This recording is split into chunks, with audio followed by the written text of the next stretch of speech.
Hi everyone, I'm Otis. Welcome back to my channel today. In this video, I will guide you on how to use a tool that can help us comment on hundreds of posts on different Facebook posts when we use hundreds of Facebook accounts at once. Okay, so first we'll access this tool. Here, as you can see, I'm managing a lot of Facebook accounts. And to comment, we'll go to the comment section. Select the comment section. We will select the accounts that we want to use to comment on that post. Next, we will use the content that we have already entered into this tool. We just need to select it and click Save. Next, below, we will choose the types of comments we want to make. Here, we can comment by profile, by joined groups, by posts, by reels, as well as by group lists. Here, I will guide you on how to post comments on these posts. We will select Posts.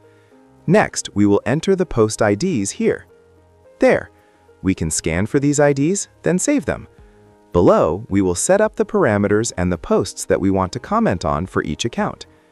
Below, we will choose interactions, such as love, like, comment, or haha. After setting up all these parameters, we just need to click Start.